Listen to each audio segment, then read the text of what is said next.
to another episode of Stuck in My Mind podcast. I am your host, WIZE. And today's guest is someone who has been walking her purpose long before the spotlight found her.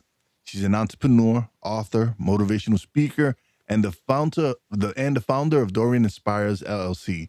But more importantly, she's a woman who's dedicated her life to building confidence, character, and clarity in the next generation.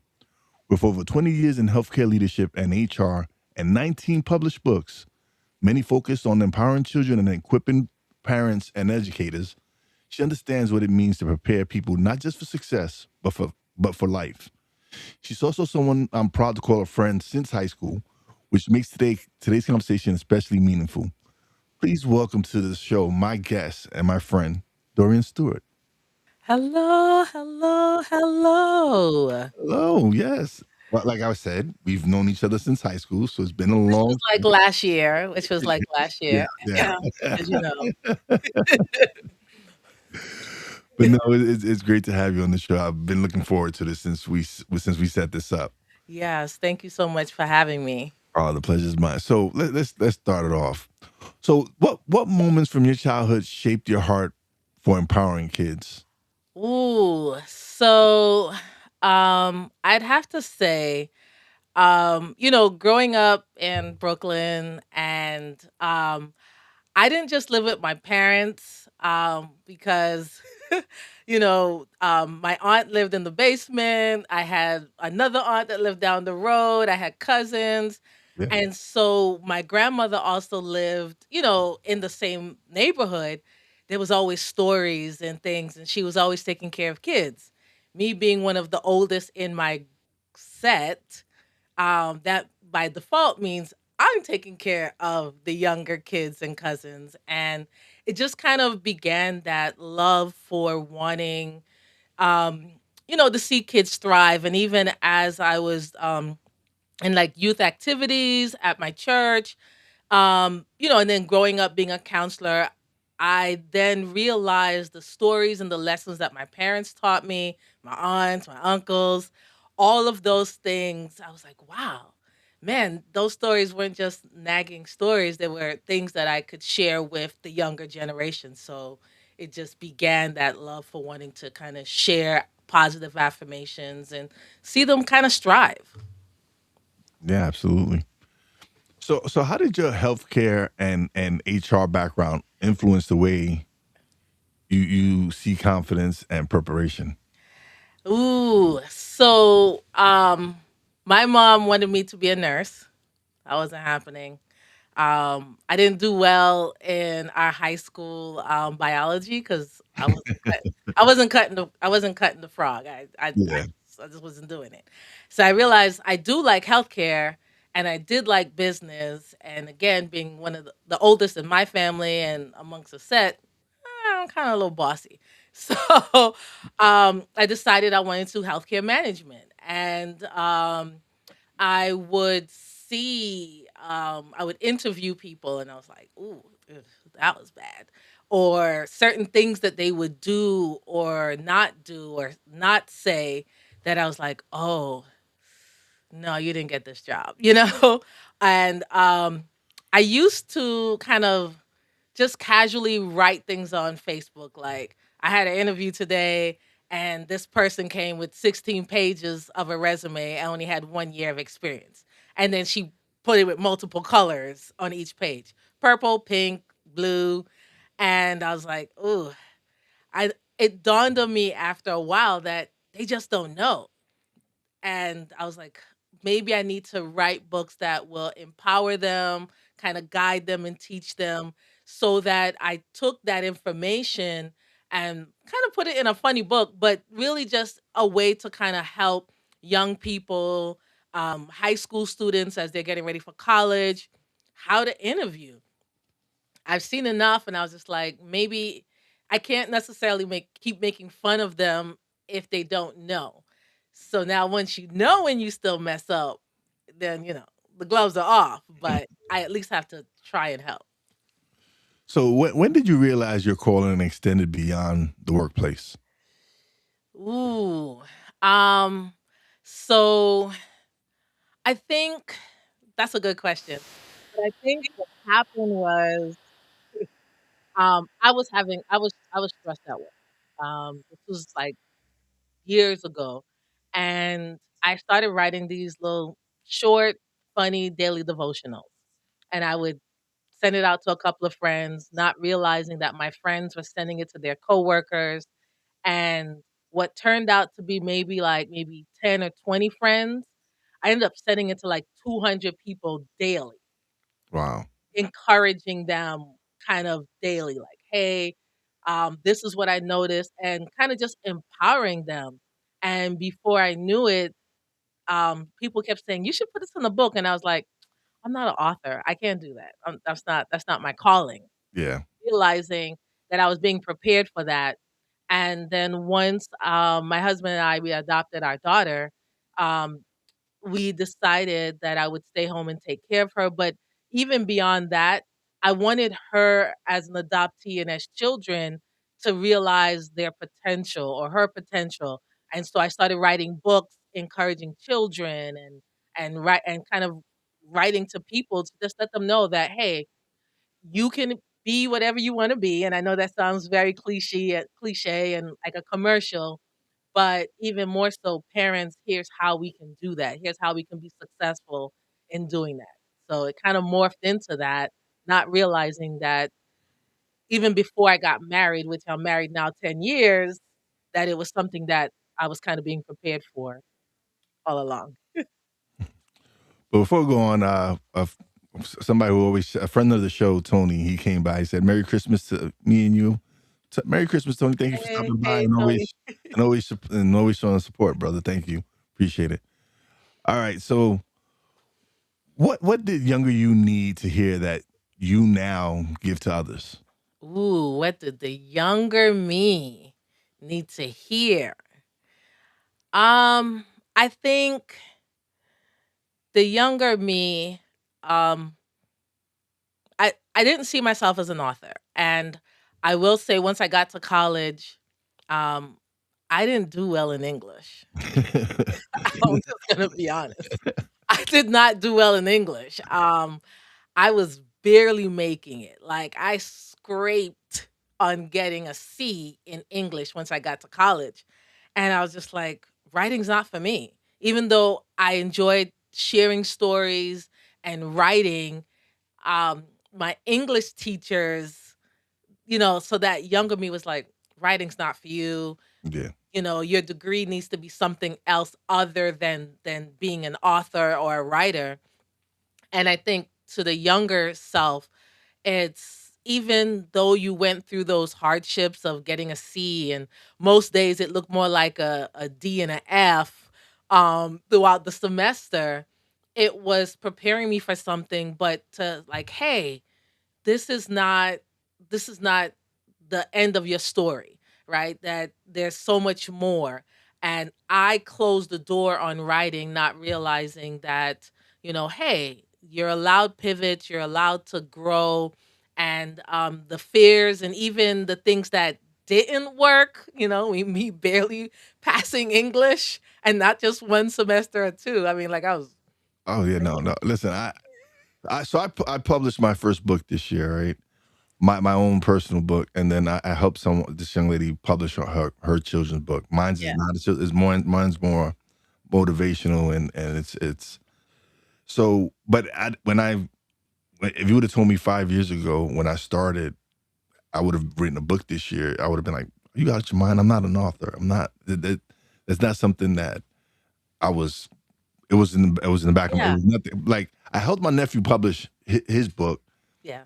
and when we paid a pretty penny to get it out there, right? Mhm. And I'm like, man, I'm not doing this again. So I started learning how to self publish, Same which here. which which I do now, like because it's expensive if you want to get an editor, to get someone to proofread, someone to go check everything, and so I was like, nah, I'm gonna learn this myself, and that's what I did, and in the process, I've discovered that I do have something to say, and I Yeah. do have words to put on there. So And I think it's important to know that even for your younger self, don't close the door on something, right? Mhm. You can, or at least don't lock the door. You can put a pause on it, but when your purpose is calling, or when there's something that you are called to do, even if you don't see it at that time, it's going to come out. You know what I mean? You didn't see yourself writing books. I didn't see myself writing books.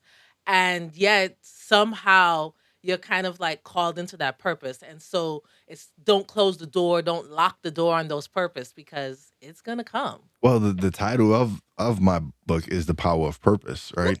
Because because it's been something since I started the podcast that I've discovered my purpose. Like I've discovered that I'm here to serve others. That with my podcast and my platform and everything that I'm doing, it's to help and uplift others. Yep. And so being able and it like I tell everybody, look, it took me 44 years to discover what my purpose was, right? Because when we were growing up, we don't know anything about what purpose is or what are we supposed to be doing, No. and I didn't have a clue. Like I didn't like I have a good paying job, and we come from go to school, work, retire, whatever. We don't know learn about what our purpose truly is in this world. And when I started podcasting, and I realized that I have a voice, I have something to offer people more than whatever I was that I was doing, Mhm. it really sunk in, and it was like, man, this is what I'm supposed to be doing. This is my purpose. See? Look at Being able that. to serve others, being able to uplift others, having these conversations with someone like yourself and other coaches and entrepreneurs and in these 5 years, I've learned so much and grown so much personally, Mhm. right? So now my goal is to help uplift others and help them grow and learn. And so I've launched my media company, so I help publish books. I help people. I'm working on right now. I'm actually in the process of doing my beta test for helping people launch their podcast, and so all the Oh, yeah, okay. so all these different things have come from starting just launching the podcast. Like Mhm. this, just doing this has led me to launching an internet radio station, like launching the publishing company, launching my production company. All this from me stepping out of my comfort zone and Mhm. making myself uncomfort and doing something that I like. I'm not in media. I wasn't on the radio. This wasn't something that it was just like, yo, I want to start a podcast. And it took me a year to start it, but when But you did it. You when did it. when I finally got the courage, I just went, you know what? Let me do this. And Yep. since then it's been a wonderful mission. It's been a wonderful journey, and just like I said, I'm just learning constantly every day. Just something new, And working on myself every day. And the amazing thing is that you've had some ups and downs, some pros and cons, some, "Hey, I'll never do this again," like, kind of mistakes, Mhm. and when you train someone else in the process, the great part about it is that you're allowing them to now get through the process quicker and more Mhm. efficient, and things that they're like, "Hey, I'm thinking of, I don't know, buying these, I'm thinking of using my phone for podcasts," which is fine, Yeah. but here's where I think you should invest. And here's what I did, and I wouldn't recommend it. So now you get a chance to bring your expertise, your experience into your training, which is awesome. Yeah, no, it is. And now I have a setup. Yeah, I've invested in myself. I've invested in a quality mic. I've invested in a proper mixer. I've invested in different softwares to help with everything that I'm doing. Mhm. And but yeah, like you said, you can start with your phone. It's a beginning. Like just start. People just don't know where to start. Listen, you can. We have so much in the phone that you can do so much with it. Like yeah, you can do a podcast from your phone. You Phones can are do it. not just for talking, not for calling. Not like in our times where we had to deal with rotary phones and all that. So yeah, You're really gonna date us today, right? You yeah, just we did. So why is confidence such a missing piece for kids and young adults today? so it's missing because the things that they watch, the things that parents don't know to say, that kind of the kids are losing that confidence. So they watch certain things, and their shows that they watch don't necessarily kind of show that, hey, you are amazing, or the gifts that you currently have are going to be something that's going to really take you beyond um just, right now. And so, and sometimes as parents, we don't even know to say, hey, I noticed that you're doing this or that. Keep doing it. You're doing amazing at it. Keep going. And so kids grow up being afraid to do something or try something. And so it becomes part of their, kind of fear. The very gift or the very thing that they were given to share to the world or kind of expand on, they are hesitant about kind of sharing it because, again, between TV and what we don't say as parents or as adults, tends to that um cause that confidence. And so writing books where parents now either read to their children, start that conversation with their children is going to be very, very important. So for m- our daughter, she's 4, right? Yes, I started late in life, but she's 4. It is, I see where at times she has some amazing skills or some amazing gifts, but she's like, "Oh no, I'm afraid someone's going to laugh at me," or "I'm afraid." And so it is our responsibility to not just say, "Well, do it when you're ready," but to then pour back into our children, regardless of their age, to say, hey, listen, this gift is going to be amazing. I want you to keep practicing at what you're doing, and be honest, say, hey, I like what you did here. I want you to build on this. Let's not, give them kind of false hope that, it's great, but that, what we see in you is going to be so amazing. And if you keep at it, you're going to do great things with it. I think that's how it's going to build confidence, and it kind of helps to kind of diffuse what they're seeing, whether it be in classrooms with bullies or things that they see on TV. That's going to help to kind of change the narrative for them. And it's a different time, especially with bullying, right? Because back in the days when us, right, once we left school, the bullying was done, right?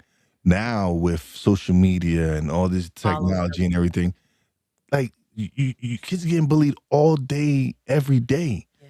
and it's sad. Like it's crazy that that's it's gone to that. But like I said, when we were growing up, yeah, there was some bullies, and it ended at school, or whatever you had to, whatever had happened. But now it's like again, 24 hours. Like they can put something on Instagram about you or put it. It's just like And so. it's then being liked and repost, and it almost never dies. The bullying, even as everyone goes to bed, you're still like, "Oh my goodness, someone just liked this, bad picture of me or bad interpretation of me," and it just keeps going. We didn't have that. At the end of the day, sometimes, you either have your big brother or sister handle it, Yeah, or even figuring out a way to kind of stay away from that person, and it helped to diffuse it. You don't even have to be in the classroom with that person or near that person to still feel that bullying even at home, like you said. yeah, absolutely. So, so what really inspired you to write the children's book instead of just speaking to adults? So it was my daughter. It was, going through the adoption, and we were required to take a lot of classes. And they teach you about some of the feelings that kids who are adopted kind of go through. They feel rejected, they feel unchosen. Many adoptees, they they don't like their birthday. They think the birthday to them is the day that their birth parent, didn't care for them and gave them up. And so reading through that and going through the classes and the lessons, it was like, babe, whenever we get our child, I'm gonna write a book. I thought I was only gonna write one book. Somehow we get to 19. But I was gonna write one book to let our child know that they're chosen and cherished, and that they were not a mistake, and that even for her birth parents made a decision out of love to have us adopt her. And so that was my goal. And then somehow it kind of, like I said, morphed into, but that's what actually started me writing books. And then something about it was like, hey, this book is not just going to be for your daughter. And so at the end of all my books, I say it out loud, I am made to be amazing, or I am made to be unstoppable. Or if it's my faith base, with God, I am chosen and cherished. So it really was to then try and get kids to kind of say the affirmations, say the positive affirmations, so that they kind of feel it, and kind of shout it if they have to, so they can then believe it. And it's funny that you mentioned affirmations because that's something I purposely did at the beginning of this year, right? One of the things that I said it was that I wanted to improve my relationship with God, and I wanted to work on my affirmations and everything. And since that time, like things have just morphed and kind of like started falling into place. Like opportunities started opening up, and relationships started forming, and and all of it. I say it all happened the moment I decided that I was going to work on myself and my relationship with God. Did that mean I was going to go to church every Sunday? No, it just meant that I just wanted to speak to the Lord much more frequently than I was at the time. Mhm. And so for me, it's really been a blessing to do that, and to be able to just feel just the feeling that I get right from every morning when I get up and I say my words and I might meditate and I do everything that I have to do. It just transforms my day every day. It's just so much more meaningful every day for me now. Mhm. Even for my daughter, when we get up, yeah, we wake her up. Um, she gets up and she says her prayers, but there are two things that we do before she walks out the door. One, she says, with God, I am strong, I am smart, I am amazing, and then we also, I have like an affirmation jar for her. And so she can't read, but she does pull out something like a paper out of it. And there is an affirmation in there, and then she has to spell it, and then I tell her what the word is. So if it's today, I am brave, she's spelling Brave, and I'm saying, today you're going to be brave.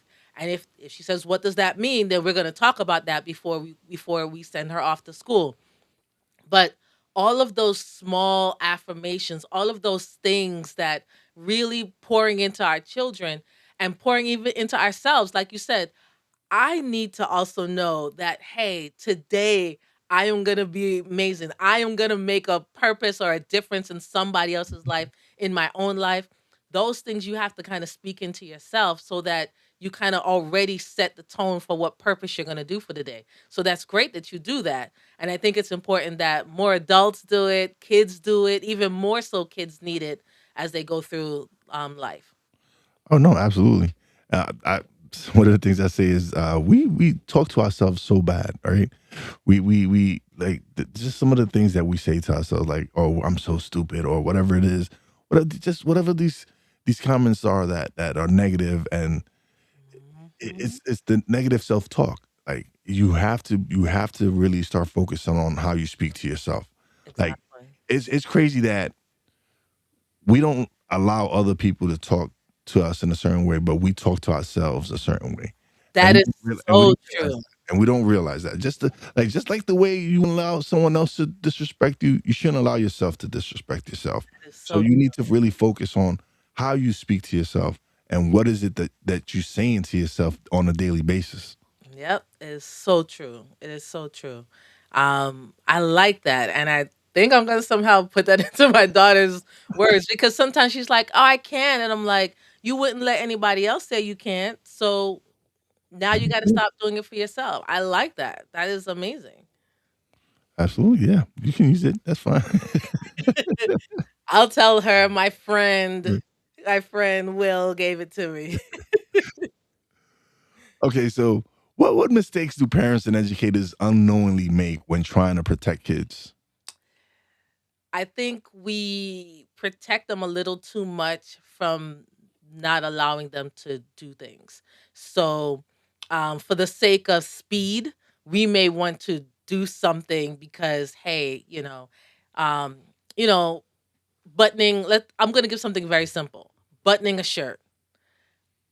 I can do it faster, right? Because of time, of life. I want to keep it moving. And we tend to hover and say, let mommy or daddy help you with the buttoning of the shirt. Now, you put that into any context you want, but by us kind of taking some of that learning skills, the ability to fail and keep trying, or finding their own unique way of buttoning the shirt or whatever that may be, we tend to take away from their learning. And I remember doing that to my daughter. I was like, "Hey, I could do this faster." And she was like, "No, mommy, I Yeah. can do this." Now, granted, it did take her longer, but now she knows how to do it. And Mhm. I think as parents, as educators, we want them to grasp it quickly, forgetting that we ourselves had to go through a process of learning something or doing something a certain way or differently from how our parents or grandparents did something. And so we tend to take that from them, and then they're growing up not knowing how to do certain things, whatever that may be. Now I'm using the button of the shirt, but it can be Oh, anything. no. Listen, I am not a fan of participation trophies, right? Because let's be let I'm not, because I think you should, like, if especially when it comes to sports, right? Like, if okay, if it's okay if you lose, because it just makes you want to come back harder next time. Like, that's how I took it, like, growing up. If But if we always celebrate the losing, yes, they that don't they're understand. accustomed, then they get accustomed to it. Yeah, That's my issue with the participation yeah. trophies, right? Is that if you don't show them that life is you take loss, you Wins take and L, losses. yeah, Yeah. you take L's in life. Then they become sore losers. Yeah, Right? So my daughter, she sometimes we do race, and I I don't let her win all the time. And so she then has to learn to say congratulations winner, right? yeah, She's 4 and she has to learn that. When I lose to her, I tell her, "Congratulations, winner," because now I'm teaching her not to be a sore loser. I don't want her to go off and cry and stomp, and so she has to learn that in life there are going to be some wins and some losses. And if I'm only shielding her and allowing her to always see the winning, she's going to be a poor sore loser as an adult. Nobody wants that. yeah. You can handle it as a kid, but if you see a poor loser as a sore loser as an adult, it's really embarrassing. It is. It is. So Tony's on fire out here. He's dropping. He's like, spoken word is key. He also says most people allow other people to talk to answer them instead of listening. He also mentions that skinned up needs and social interactions with education is a must. It is. It is. Yeah, And competitive nature is a good thing. It is. it Yeah, I actually agree with you, Tony. That is true. is. So, what's the deeper message behind how not to get hired? Because we were talking about that before, Yeah. when people didn't know how they were coming with the crazy resumes and multicolor resumes and everything. How? So so the how not to get hired is really, hey, if you want to get hired, there are simple mistakes that people make that pretty much puts them in the not hired list. Whether it is showing up late for the interview, not having anything to say, not dressing for the business culture of the job that you're applying for, all of these, what we think are small mistakes, to a hiring manager means so much more. So I'm going to give the example of showing up 5 minutes late. 5 minutes late is not a big deal, right? But to a hiring manager, that means that you are not going to come to work on time. For me, working in healthcare, if the clinic opens at 8 o'clock and I have a string of patients ready to be seen and you're already 5 to 10 minutes late, that means the patients are late. The next patient, by the time we get to lunchtime, the doctor's not getting a lunch because now we have a backlog, and everything, the domino effect affects that. So, as a hiring manager, and these little small mistakes, we look at it as so much bigger. And when you make mistakes or you don't say something or you do something, those things, we think of it as even bigger mistakes and how that's going to affect the job. If we ask you, why are you looking to come and work here, and you begin to tell me more about your lazy boss or your coworkers don't have any integrity and I'm doing all the work there and I'm tired of it, you think that means I have integrity and that I am not lazy and I'm the hard worker, right? But to a manager, a hiring manager, that says you're going to spend more time in the break room talking about drama and not doing the work that I paid you for. Or you're going to, just like how you just dogged out your current or old job, you're gonna do the same to us because no job is perfect. And those little things tell us that you're not someone we want to hire. And so we avoid those things. And so those little small things are that's why it's called How Not to Get Hired. The interesting about the book is that I kind of give and share those details about little small things that you do is and how much bigger it looks to the hiring manager. And then what most books won't do is tell you you realize you make the mistake, you recognize it. Here's how a hiring manager would like to see you recover with this mistake. So you showed up late, you need to let me know. I apologize. This is not a reflection of me. I want you to know that if you were to give me a chance, I am going to be on time. You know what I mean? So to reinstate what or the skills that you really say you have. So that's kind of the thing. And then also I also share affirmations because again, when you do make that mistake, you're like, "Oh man, it's over." It may not be over. Allow yourself more time. Begin to talk about your skills or your experience, even though you showed up 5 minutes late or whatever it may be, so that maybe they'll consider to give you a second chance. So there's affirmations again in every chapter that even though you make a mistake on this particular mistake or issue, hey, keep going. There's a reason why we brought you into the interview. Most people don't realize that if we bring you in for an interview, you're about 55, 65% hired. We just want to make sure that the paper matches the person in front of us. And most times it doesn't. And so then it's like, we're not going to hire that person. So Tony said, honesty and complete eye contact. Yeah, That's important as well. it is. It is.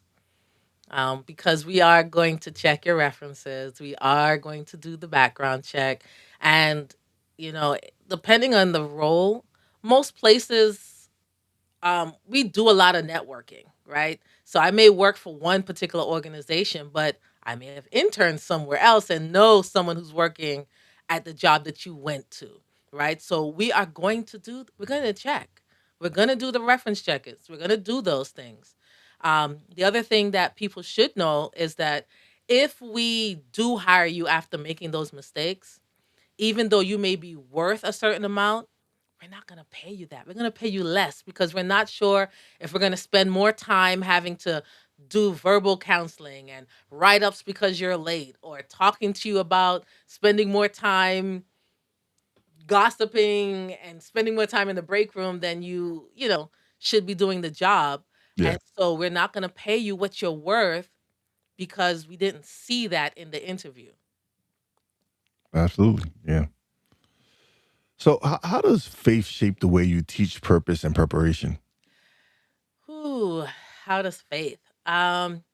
So for me, I have been a Christian all my life. When I went to college, I decided to test my faith, and I said, "My parents are not around. I'm gonna see if this is, what I want to, is this something that I truly believe in?" So yes, I've been a Christian all my life, but when I went to college is when I truly became a Christian because I got a chance to decide for myself what I wanted to do. Um, and how that shaped is that I've always trusted God in a lot of things. Some of the books that I've written, I was like, oh, God, I don't know if this is the book that I really need to write, or I'm questioning whether or not I should write it. And there have been times where it's been very clear, you need to write this book. And I've seen after I've done it that, oh wow, I see why. Either people are coming to me and saying, you don't realize that this book was the book I needed to get through with my family on this. Or even I wrote a book on grief, and I did not want to write this book on grief. It's for children. And I kept thinking, like, grief, it doesn't fit into what I thought my book should look like, what the series should look like.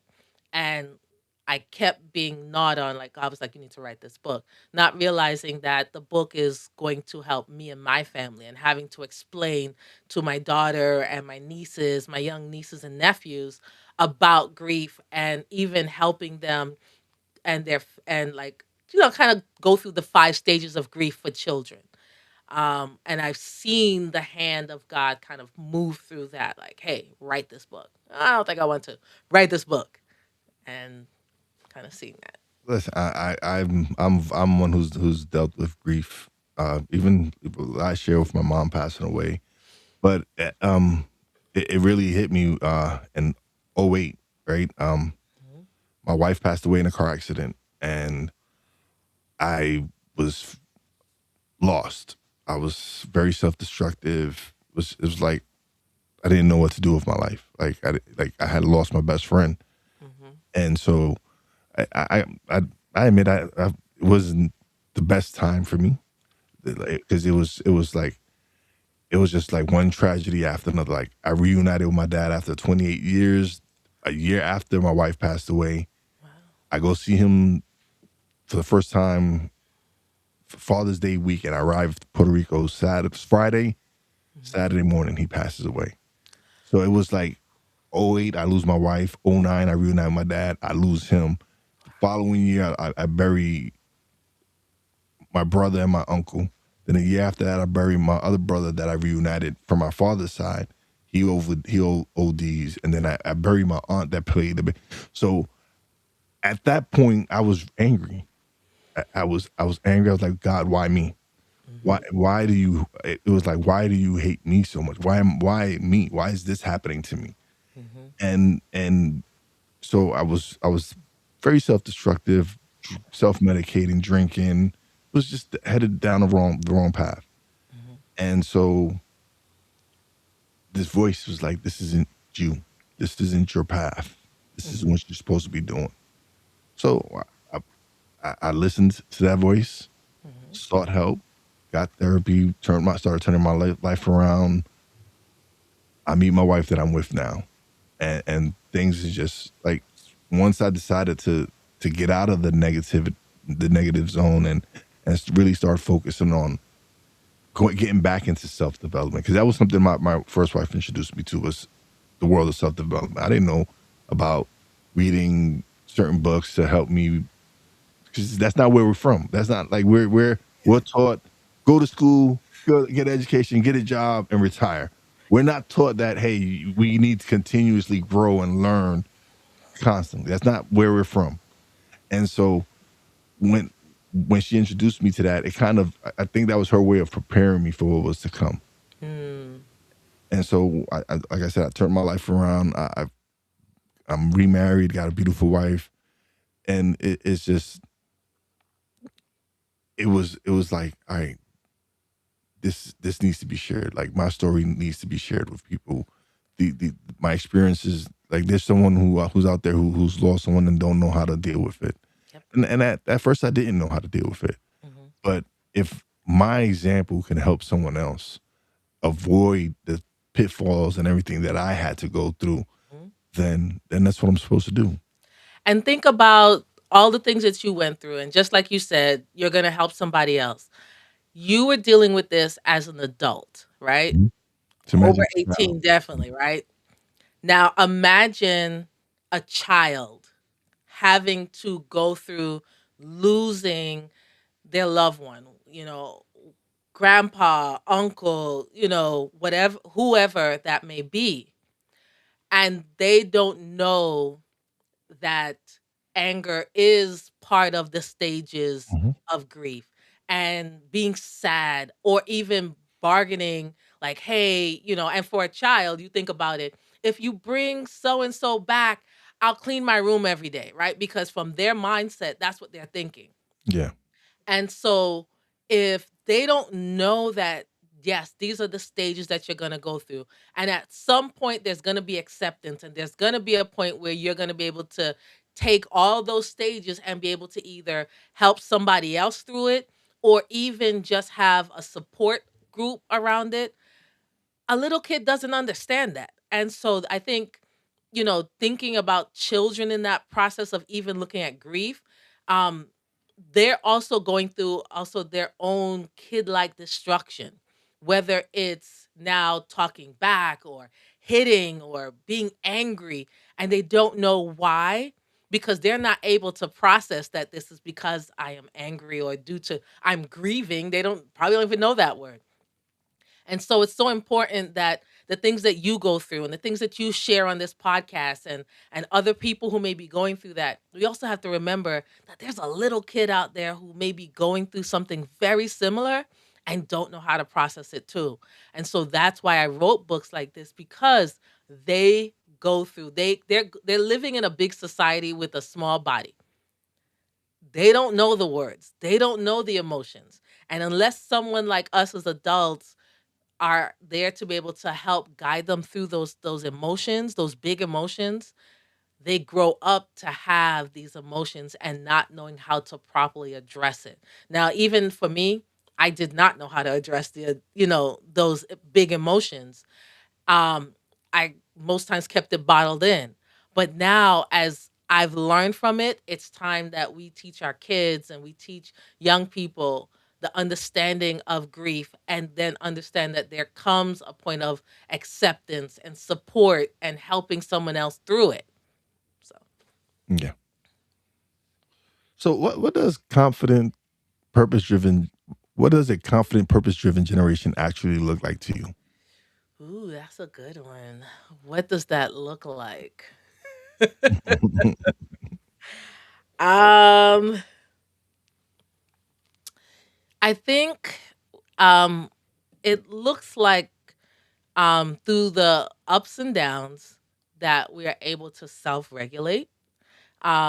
It is being able to support one another through their endeavors. It means not only seeing yourself as the only winner, and this is not the participation trophy. This is, hey, I appreciate you winning, and I am not going to be jealous for someone else also writing books or doing a podcast, but actually congratulating them and supporting them through their gift and their endeavors, because you're confident in who you are and what you bring to the table, and it's unique to you and no one else can do that. They can try and copy, but you still are unique in that you're going to always evolve, and be confident that you can still support someone and congratulate someone. You don't have to be the only author out there. You don't have to be the only podcast person out there, but that you can help someone and guide them to also win in their life and their journey as well. I think that's what it looks like to me. And if we teach our kids and we encourage our young people and support adults, that's what I think it looks like in a world. I So hope we get to that someday. yeah, hopefully in our generation, definitely. Yeah. So what's one habit families can implement immediately to build confidence? Um, I'm gonna say, so it depends on the age, but if you have young kids, positive affirmations, whether it be a affirmation jar, speaking life, kind of sharing positive things and being truthful about it. If your kid is not an artist, don't go around lying to them. Find the goal or find the thing, the gift, Find what he's and good at. Yeah, find what he's find good what at. they're good at, and then cultivate that gift. If they're in their teens, um, you should have already seen some gifts. Even when they have some bad habits that you want to modify, there are ways that you can use positive affirmation to cultivate the positives and kind of bring down the negatives in those gifts.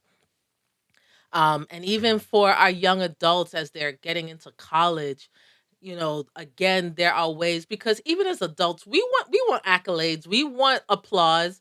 we want to be able to know that we're moving in the right direction with the goal or the gift or the purpose that we're given in every walk of life, from children to seniors. They want the same, and so it's important that whether it's an affirmation jar or pouring into them, finding books that are going to really build their gift. If you know your kid is good at writing, or you know your kid is good at singing, don't stifle that gift. Allow for them to then move into those gifts. You may not feel that writing is what you want your child to do. I don't think that if you're seeing that gift being kind of evolved, encourage that and let them see what they can be with that gift. Don't stifle it and say, well, singing is not going to bring home any food or put food on the table. There's Yeah. so many ways that they can take their gift of singing. And it doesn't always have to end up being a pop star. It doesn't mean that they have to win a Grammy for their singing. They can use it in so many different ways and still be successful in it. And I think it's important that we kind of cultivate that gift. So that's you know. So how can adults model confidence without pretending to be perfect? Just I think no, it's a good question. I think as adults, I I try to walk away from the perfection part, and I try to be the best that I can be. Perfection happens when you do your gift well over and over and over again, and evolve it and build on it. And so I am not someone to say right off the bat you ought to be perfect. As for myself, um, if I picked up my very first book that I wrote and I read it myself, I'm like, ugh, what was I thinking? People like it and people enjoy it, but for me, I'm just like, man, but there's has to be a growth. And with that growth will come, I guess, your own interpretation of perfection. But there's always going to be a growth. There's always something that you can do better and build on, or kind of grow towards. So, um, I think that's what makes it more confidence necessary than I need to be perfect. Um, it's kind of building on who you are and what you bring to this world. oh yeah, because when I started podcast, I would one of the reasons I wasn't releasing stuff is because again you wait. I gotta wait till it's perfect. I gotta wait till, Oh, and then it's just I was like, you know what? Yeah, the longer I wait, yeah, longer I'm just not gonna do it. yeah, So let me just record. And so my first episode was like 7 minutes, right? And I just uploaded it because that lifted this weight off of me. Like it was like, yeah. okay, I can do this. Like, all right, I can release a podcast, and Mhm. it's evolved. It's Yep. it's grown. It's grown from where it was at to now, Yeah. and I'm improving with each episode. I'm Yeah. learning and growing. So I'm gonna shout out my husband. So he's learning how to do video editing, and I do know how to video edit. And I was like, dude, release the video already. Like he's like, no, I could do this, and I was like, there's always gonna be something that you can. yeah, yeah. There's always gonna be something that you can, Mhm. And that's something I've learned. just Like audio and video editing is something that I've learned because of the podcast, right? I've been able to monetize that. Like I've been able to do side gigs for people, so it's been beneficial. But the reason I learned all these skills is because I had no other like I didn't know anybody who was an editor, or I didn't know anybody who was podcasting. I Mhm. didn't know any of these things, so it took me going to YouTube University, doing research, learning about what software, what like Mhm. I use Audacity, right? Everybody wants to use like Audacity is my go to, and it's free. It's a free software, Mhm.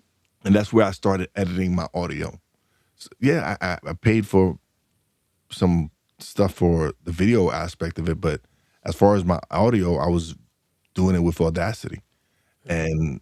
and that's where I learned how to take out the ums and the ahs, and how to improve the sound, how to raise the volume when if the recording was low or whatever it was. It was just like, you know what, let me just learn this, and whatever comes from it. And it just happened that people don't like editing, so they're always hiring someone else to do it. So I hate yeah, editing. yeah, But here's the thing, if you didn't release that first one, you didn't know where to grow from there. You constantly fixing it. Just release it. And then your next one is gonna be better and you keep building mhm. from there, you Yeah, know? and that's how it went. Yeah. And if you go back and just listen to the first few episodes and then listen to what I've been releasing lately on the audio side of it, you're Mhm. like, damn, it's like night and day. It's just I've learned how to interview much more better because I of course I'm doing it much more frequently now. But Yeah. it was just it's with anything, the more repetition you get at it, the better you get at it, right? Mhm. Yep. So it took me some time to develop my interviewing skills and learn how to really learn how to structure a show. Like Yeah. that's something I didn't know, but of course, with time and conversations Mhm. and networking, which is something very important that I'm always talking about, networking and connecting with people that are doing what I want to do and Mhm. learning from them and being able to pick their brains and be like, hey, what did you do here to make this work? Yeah. And I've been blessed that the people that I've connected with are more than willing to share that Yeah. knowledge. That's a confident person right there. Yeah. That they're willing to share their knowledge and not think like, "Oh my goodness, if I share all of what I know, then his is gonna be better." You're confident in who you are and what you bring to the table, and I don't mind sharing some knowledge Hmm. for the next person. That's why I am a children's book coach as well. So I do help people write their book and kind of think through the process of what's being. And I'm not to so much be a pun, but what is stuck in my head and Hmm. get that out on paper. And are you writing it for children or are you writing it as an adult? Down to children, or are you trying to be at their same level? So Oh no. So like I said, in October, I helped this young lady release her children's book. I did the illustrations for it and everything. But she had like my wife had heard me and she had known that I've been working on publishing books and all this stuff.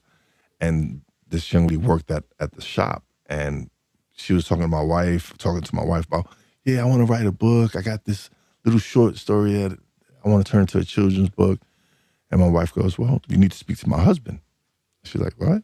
My wife's like, yeah, speak to my husband. And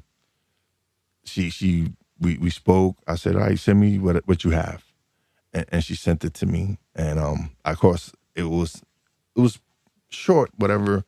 It was cute. It was nice, and I added a little bit more to it, and then I added the illustrations to it, and I sent it to her, and then just it made her cry because she mm, had been wanting to do this for so many years, right? And she didn't know where to start. She didn't, and me learning what I've learned this past year as far as publishing and all that, it was just like, okay, let me just help you. Let me do this for you and help you release this book. And so that being able to do that and help someone fulfill something like a dream of theirs, that like that brings this ultimate feeling to me, like, damn, I did something that I was supposed to do. This is yeah, what this is what I was supposed to do. Like yeah, help this person do this and experience this in their life. That to me is like so that's so rewarding to me. yeah.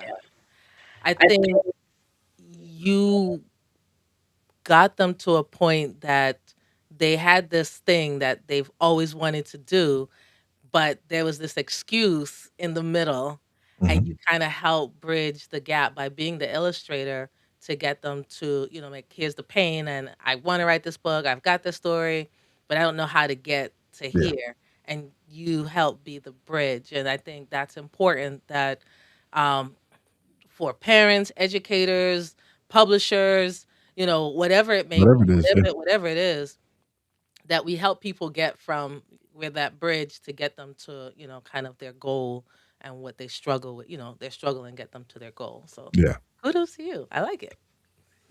So what legacy do you hope your work leaves behind?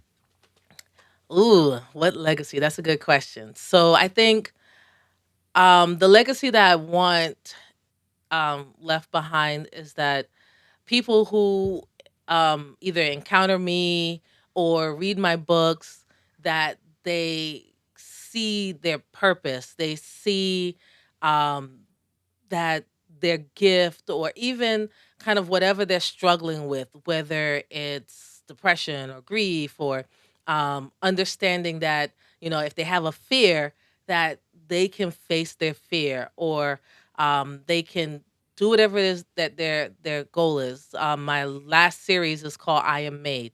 So it means I am motivated, affirmed, determined, and empowered. And so the books that's in there is teaching kids about being unstoppable. So the legacy is that I want you to know that you are unstoppable. Another book is called Finish Strong, that even in the midst of having an embarrassing moment, you're gonna keep going and finishing and get to whatever that goal is. And then also, don't change who you are. If this is who you are, take the gifts that you have, shine with it. Kind of don't modify your gift for someone else. Take what you have, take what you've been given, and shine. Publish that book, do the podcast, write, do whatever it is that you have been given to do, and do it. Don't hide your gift, don't hide your skills. Because in all honesty, you can either put the gift out there now or go through a bunch of stuff only to still, because it's still gonna you're gonna it's gonna you can either go straight and do it, or you can go through the mulberry bush and down the road and up the hill, and you're still gonna because your purpose is gonna have to shine out. It's gonna shine regardless. So Yeah. that's the legacy. Awesome, awesome. We've come to the part of the show where you're gonna get the spotlight and you're gonna plug away and let everybody know where they can get the books, everything. Okay. So, yes, my name is Dorian Stewart, and I am an author, a motivational speaker, and a book coach, children's book coach. You can find any of my 19 books on Amazon, or you can go to my website, which is a lot easier, and go to www.dorianinspires.com. That's Dorian Inspires, Inspire.com. And again, do what you have been called to do. You have an amazing gift, and it is our goal and my wish for this new year, as you move into your new resolution, that you do the gift or the purpose that has been placed in you. Don't be afraid to do that. Awesome, awesome. Thank you so much for being a guest. But don't leave just yet. Let me close out the show and we'll talk a little bit off the air. But thank you so much for being a guest. I've had a great time. This was a wonderful conversation. Hopefully people can get something from it. But thank you so much. This was awesome. Thank you. All right, everybody. That is another great episode is in the books. If today's conversation resonated with you, take a moment to reflect on the words you're using with yourself and with the people you're raising or leading. Connect with Dorian Stewart, explore her books, and support the work she's doing to build confident, purpose-driven lives. And if this episode spoke to you, share it with a parent, educator, or mentor who needs this message. We don't just raise children, we raise futures. So thank you, everybody, for tuning in. Tony, thank you. Happy holidays. Shout out to you and your family. Blessings to all of you. This was awesome. I had a great time. Thank you, Dorian, for stopping by. Love it. Love the fact that what you're doing, man, it's amazing. Keep doing what you're doing. And your boy Wise does it. Peace out.